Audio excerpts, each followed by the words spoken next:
Item ಯಾವುದೇ ಇರಲಿ try ಮಾಡಿ ಆಚಿ ಚಿಕನ್ ಮಸಾಲಾ. ಖರ್ಗೆ ಉಗ್ರ ಹೇಳಿಕೆ ಕಿಚ್ಚು, ಬೇದಿಗಿಳಿದ ಬಿಜೆಪಿ. ಮಲ್ಲಿಕಾರ್ಜುನ ಖರ್ಗೆ ವಿವಾದಾತ್ಮಕ ಹೇಳಿಕೆಗೆ ಖಂಡನೆ ವ್ಯಕ್ತವಾಗ್ತಾ ಇದೆ. ಪ್ರಧಾನಿ ಮೋದಿಯನ್ನ ಉಗ್ರವಾದಿ ಅಂತ ಖರ್ಗೆ ಅವರು ಕರೆದಿದ್ರು. ಖರ್ಗೆ ಹೇಳಿಕೆಯೇ ಬಿಜೆಪಿಗೆ ಪಂಚರಾಜ್ಯ ಚುನಾವಣಾ ಬ್ರಹ್ಮಾಸ್ತ್ರ ಆಗಿಬಿಟ್ಟಿದೆ. ಈಗ ಹೈಕಮಾಂಡ್ ಸೂಚನೆಯಂತೆ ಕೇಸರಿ ಪಡೆ ಪ್ರತಿಭಟನೆಯನ್ನ ಮಾಡ್ತಾ ಇದೆ. ವಿಧಾನಸೌಧದ ಗಾಂಧಿ ಪ್ರತಿಮೆ ಬಳಿ ಪ್ರೊಟೆಸ್ಟ್ ಮಾಡ್ತಾ ಇದ್ದಾರೆ. ಬಿಜೆಪಿಯ ರಾಜ್ಯಾಧ್ಯಕ್ಷ ವಿಜಯೇಂದ್ರ ನೇತೃತ್ವದಲ್ಲಿ ಬಿಜೆಪಿ ಪ್ರತಿಭಟನೆಯನ್ನ ಮಾಡ್ತಾ ಇರೋದು.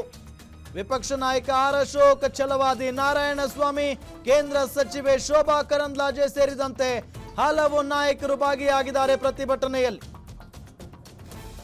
ಇನ್ನು ಸಂಸದರು, ಶಾಸಕರು, ಪರಿಷತ್ ಸದಸ್ಯರು ಭಾಗಿಯಾಗಿದ್ದಾರೆ. ಮಲ್ಲಿಕಾರ್ಜುನ ಖರ್ಗೆ ಅವರ ವಿರುದ್ಧ ಕಿಡಿಕಾರಿದ್ದಾರೆ ಬಿಜೆಪಿಯ ನಾಯಕರು.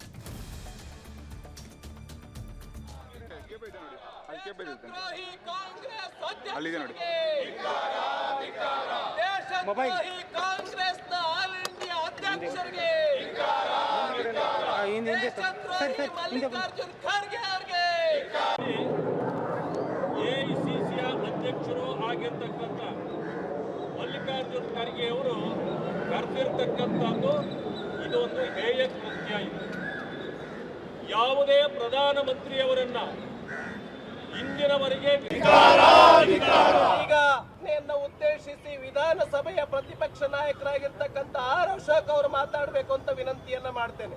ಇವತ್ತು ನಾವು ಎಐಸಿಸಿಯ ಅಧ್ಯಕ್ಷರಾಗಿರುವಂತಹ ಮಲ್ಲಿಕಾರ್ಜುನ್ ಖರ್ಗೆರವರು ನರೇಂದ್ರ ಮೋದಿಜಿ ಅವ್ರನ್ನ ಭಯೋತ್ಪಾದಕರು ಅಂತೇಳಿ ಅವ್ರನ್ನ ಹೇಳಿಕೆ ನೀಡಿರುವಂಥದ್ದು ಭಾರತೀಯ ಜನತಾ ಪಾರ್ಟಿ ಅಷ್ಟೇ ಅಲ್ಲ, ಇಡೀ ದೇಶ ಇದನ್ನು ಬಲವಾಗಿ ನಾವು ಖಂಡಿಸ್ತಾ ಇದೆ.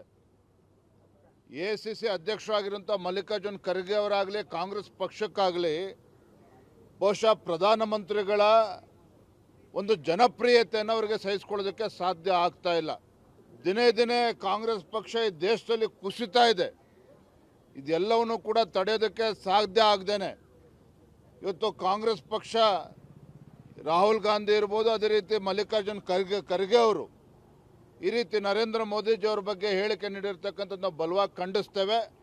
ನಾವು ಆಗ್ರಹ ಪಡಿಸ್ತೇವೆ ತತ್ಕ್ಷಣ ಮಲ್ಲಿಕಾರ್ಜುನ್ ಖರ್ಗೆ ಅವರು ನರೇಂದ್ರ ಮೋದಿಜಿ ಅವರಲ್ಲ, ಈ ದೇಶದ ಜನರ ಕ್ಷಮೆಯನ್ನು ಅವರು ಕೇಳಬೇಕು ಅಂತೇಳಿ ನಾವು ಈ ಸಂದರ್ಭದಲ್ಲಿ ಆಗ್ರಹವನ್ನು ಪಡಿಸ್ತಾ ಇದ್ದೇವೆ.